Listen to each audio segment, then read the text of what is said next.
Bien la Rabotai, Shavua Tov, Baruch Hashem, on a eu le plaisir d'avoir 13 de nos otages, en espérant tout le reste, Bezrat Hashem, et tous nos soldats à la maison. Pour qui Bezrat Hashem, on dira c'est Alachot, qu'Akadosh Hu Yagen al Hayalenu, Va'alenu, Va'al Kol Tapenu, Ushnotenu Bene'aimim, Begula Shlema Amen.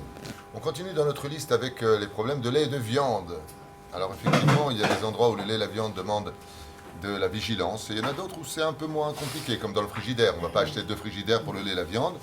Il est préférable, celui qui peut, de donner une étagère pour le lait et une étagère pour la viande. Dans le cas où on n'aurait pas de place et que sur cette même étagère, entre autres dans le congélateur, eh bien, on les entoure d'un plastique pour ne pas qu'ils rentrent en contact tout simplement. Donc il n'y a pas de problème dans l'absolu d'avoir sur la même étagère des laitages et de la viande, même s'il est préférable d'avoir 2 niveaux différents.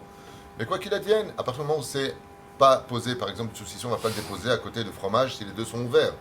On les met dans un plastique, on les isole d'une certaine façon, même s'ils peuvent rester dans l'absolu l'un à côté de l'autre. Question qui a été posée, entre autres, ce Shabbat. Peut-on ou doit-on avoir 2 éviers pour le lait et la viande? Absolument pas. C'est mieux, mais il n'y a aucune obligation d'avoir 2 éviers, comme ça s'est toujours passé depuis 2000 ans, où il y avait un seul évier chez les plus grands tzadikim de l'histoire. Il n'y a pas lieu, comme Machmirim Achinu Ashkenazim, ou comme les Lubavitch, de prendre la vaisselle dans une bassine et d'aller la laver dans la salle de bain. Il n'y a aucune utilité à cela selon le monde Sfarad. Ashkenazim font ce qu'ils veulent. Aval, pour nous, le Sfaradim, le Vezebaya, même si on ne mettra pas la vaisselle dans le même évier en même temps, lait et viande, Badaï chez l'eau, mais de laver sa vaisselle l'un après l'autre, on n'est pas obligé d'attendre 24 heures et on n'est pas obligé de faire le ménage de Pessah à l'intérieur. Il suffit simplement, comme je l'ai conseillé vivement d'ailleurs, un des meilleurs produits pour annuler les molécules de lait ou de viande, c'est de verser tout simplement de l'eau de Javel entre l'un et l'autre, simplement nettoyer. Et pourquoi cela? C'est que, étant donné que nous avons ce système du produit qui vient annuler les molécules de lait et de viande où un chien ne mangerait pas s'il y avait du produit vaisselle dessus, on peut tout à fait laver de la vaisselle l'une après l'autre, qu'elle soit lait ou qu'elle soit viande, pas en même temps, je répète. Et même préférable d'utiliser une éponge lait et une éponge viande. Préférable. Pourquoi? Parce que je mets du produit sur l'éponge, ce qui fait que même si je me suis trompé d'éponge, l'okarakloum, c'est pas dramatique. Il est préférable d'avoir une éponge lait et viande, mais étant donné que je mets du produit dessus, j'annule le système de lait ou de viande, et si je me suis trompé, l'okarakloum, j'ai pas besoin d'emmener ma vaisselle, de faire à la galade, mettre de l'eau bouillante, l'okarakloum, seulement c'est préférable, Bezrat Hashem, pour ne pas les alzel, badabarazé. Oufren, c'est pareil pour le lave-vaisselle. Minadine, je pourrais même mettre les deux ensemble si j'ai nettoyé mes assiettes de grumeaux ou de choses qui sont plutôt épaisses. Mais s'il me reste de la sauce dessus et que je les mets dans le lave-vaisselle, lait et viande, même si l'eau est bouillante, pour dire, hey, il y a bichoul. Non, il n'y a pas bichoul car elle envoie le froid, ensuite elle envoie de l'eau, elle envoie le produit. Et ensuite on le fait. Yesh l'achmir, pour ceux qui préfèrent, de faire pour un seul lave-vaisselle, donc il n'y a pas besoin de 2 lave-vaisselle, une vaisselle de lait et une vaisselle de viande, c'est quand même préférable. Mais celui qui les a mis ensemble n'a fait aucun issour. Bezrat Hashem. En ce qui concerne le micro-ondes, alors là par contre, beaucoup de gens font cette erreur. Ils croient qu'on peut utiliser un micro-ondes pour le lait et la viande en mettant simplement une assiette dessus ou un seul couvercle. Badaï chez l'eau. Il faut surtout que les prix que ça coûte aujourd'hui sont très abordables.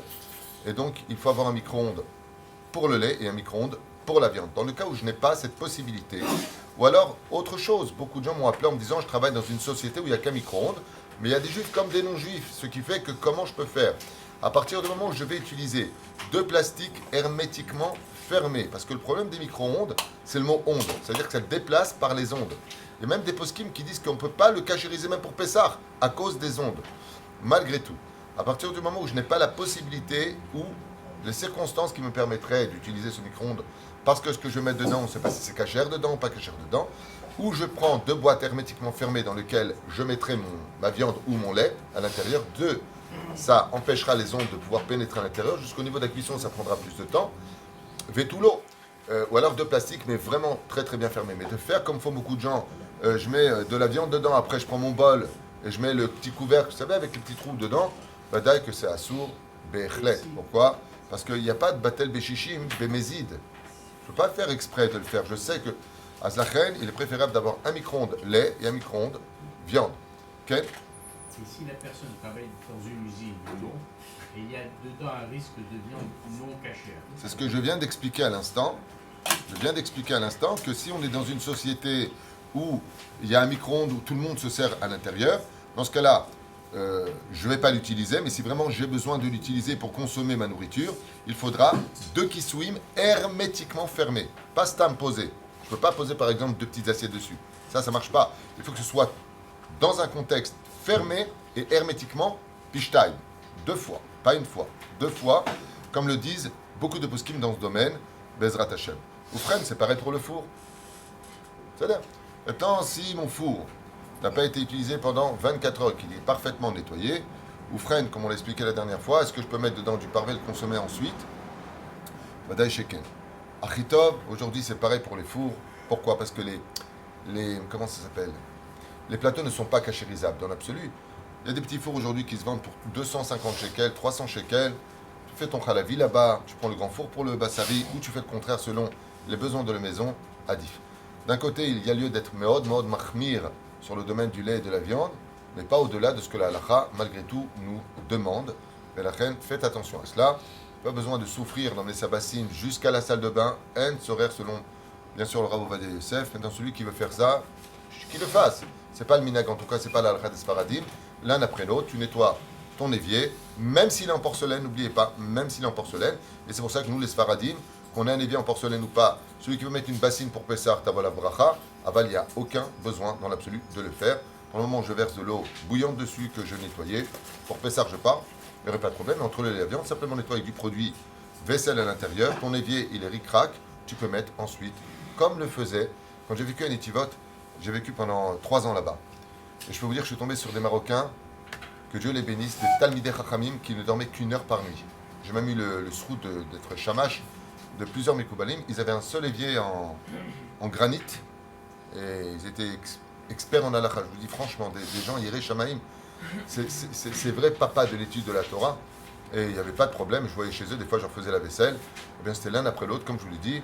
Même un peu de savon, comme je disais, c'est ça que savon, tenake, c'est le karaklou, ken.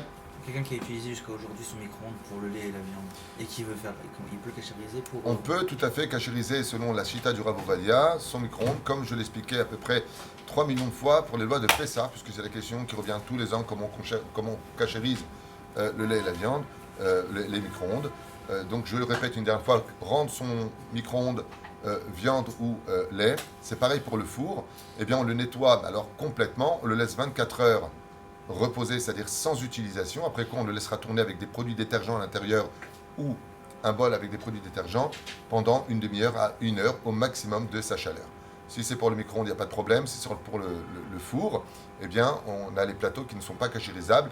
Dans ce cas, la bédi avad, des bédi avad, on pourrait l'entourer de 2 trucs d'aluminium bien fermés pour le plateau. Sinon, on va en acheter 2 autres et on est tranquille avec ce problème-là. Celui qui a un celui qui a un four...